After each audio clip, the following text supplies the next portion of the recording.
नमस्कार दोस्तों, स्वागत है आपका 100% इंग्लिश के यूट्यूब चैनल पर। दोस्तों, हमारे चॉइसेस क्या चीज डिफाइन करते हैं? हमारी नेचर या फिर जिस सोसाइटी में हम रहते हैं वो? हमारा फ्यूचर कैसे डिसाइड होता है? क्या हमारे पास्ट के एक्शन से? आज की इस वीडियो में हम डिस्कस करने वाले हैं जॉर्ज इलियट की एक बहुत ही बेहतरीन नॉवल जिसका नाम है the mill on the floss. वैसे तो ये नॉवल बहुत ही ज्यादा लंबी और चौड़ी है, पर लेकिन यूनिवर्सिटी स्टूडेंट्स के लिए आज हम इसको बहुत ही सिंपल लैंग्वेज में डिस्कस करेंगे। साथ ही में हम इसका देखेंगे क्रिटिकल एनालिसिस भी। तो दोस्तों, the mill on the floss को ठीक से एनालाइज करने के लिए सबसे पहले उसकी सेटिंग को समझना जरूरी है। ये नॉवल प्रोविंशियल विक्टोरियन इंग्लैंड में सेट है, एक ऐसी दुनिया जो बहुत सख्त सोशल कोड से चलती थी। सोशल कल्चर देख लेते हैं हम विक्टोरियन इंग्लैंड का। सोसाइटी में एक स्ट्रिक्ट हायरार्की थी। सेंट ऑग्स जैसे छोटे शहर में रेपुटेशन यानी इज्जत ही सब कुछ था। एक छोटी सी गलती, खासकर एक वुमेन के लिए, सोशल बॉयकॉट का कारण बन सकती थी। ये सोशल प्रेशर एक ऐसी की फोर्स है जो कैरेक्टर्स के ऊपर काम करती है। The women question. Victorian era में वुमेन के रोल पर बहुत बहस होती थी। वुमेन के लिए एजुकेशन और इंटेलेक्चुअल परस्यूट्स को अक्सर अननेचुरल माना जाता था। मैगी जैसा कैरेक्टर अपनी इंटेलिजेंस और पैशन के साथ इन रूल्स को सीधा चैलेंज करता है। इलियट उसके थ्रू वुमेन के लिए लिमिटेड अपॉर्चुनिटीज को क्रिटिक करती है। Economic anxiety. इंडस्ट्रियल रिवॉल्यूशन की वजह से इकोनॉमिक इंस्टेबिलिटी आ रही थी। टोलिवर फैमिली का डॉरकॉट मिल से कनेक्शन एक पुराने वे ऑफ लाइफ को रिप्रेजेंट करता है जिसे इंडस्ट्रियलाइजेशन से खतरा था। उनका फाइनेंशियल डाउनफॉल एक सेंट्रल प्लॉट डिवाइस है जो कहानी को आगे बढ़ाता है। ये सख्त सोशल और इकोनॉमिक माहौल है जिसमें टोलिवर फैमिली की किस्मत तय होती है। चलिए फिर अब देख लेते हैं हमारी डिटेल्ड समरी को। Phase one, childhood and formative years. इस नॉवल का कोर है दो भाई बहन का रिश्ता, टॉम और मैगी टोलिवर। इलियट उन्हें फॉइल कैरेक्टर्स की तरह इस्टेब्लिश करती है, यानी ऐसे अपोजिट कैरेक्टर्स जिनके डिफरेंसेस उनके ट्रेड्स को हाईलाइट करते हैं। टॉम प्रैक्टिकल, सख्त और अपने टाइम की ट्रेडिशनल सोशल वैल्यूज को मानता है। उसके लिए रूल्स और ऑनर सबसे ऊपर है। वहीं दूसरी तरफ मैगी इमेजिनेटिव, इमोशनल और इंटेलेक्चुअली क्यूरियस है। उसे प्यार और इंटेलेक्चुअल स्टिमुलेशन चाहिए, ऐसी डिजायर्स जो उससे की जाने वाली एक्सपेक्टेशन से बिल्कुल अपोजिट है। उनके फादर का लॉयर वेकम के खिलाफ लॉ सूट कहानी का इंसाइटिंग इंसिडेंट है।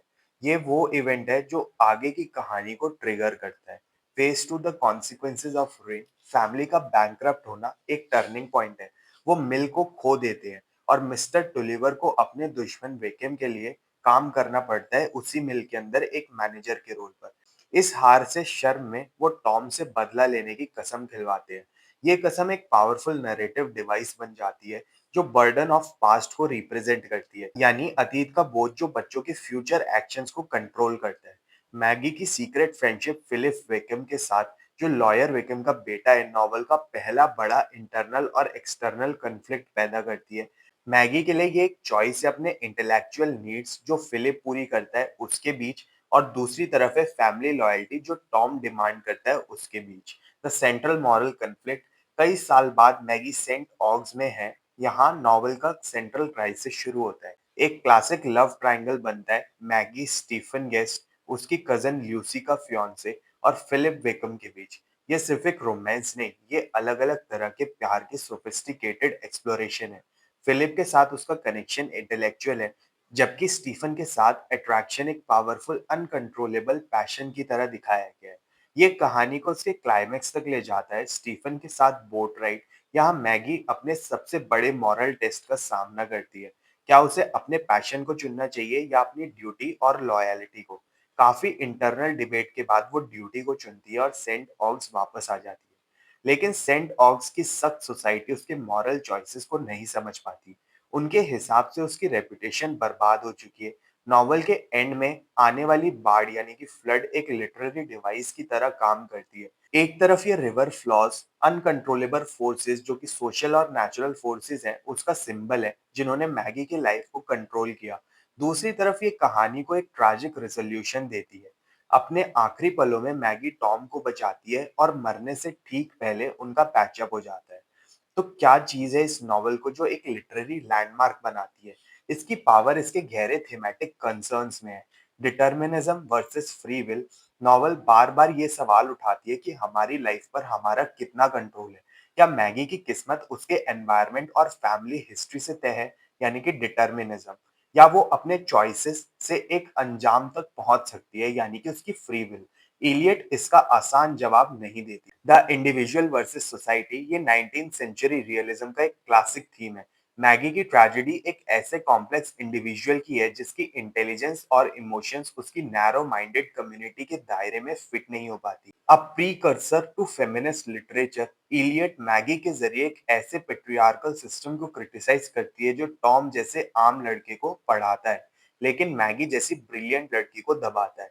Psychological realism, Eliot psychological realism की पायनियर थी। इसका मतलब है कि वो कैरेक्टर्स के दिमाग के अंदर क्या चल रहा है, उनके कॉम्प्लेक्स थॉट्स और मोटिवेशंस को बहुत रियल तरीके से दिखाती थी।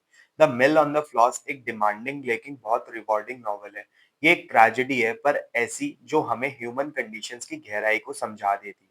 ये हमें डिजायर्स और ड्यूटी, पास्ट और प्रेजेंट और सोसाइटी में एक इंडिविजुअल की जगह के बारे में क्रिटिकल तरीके से सोचने पर मजबूर करती है।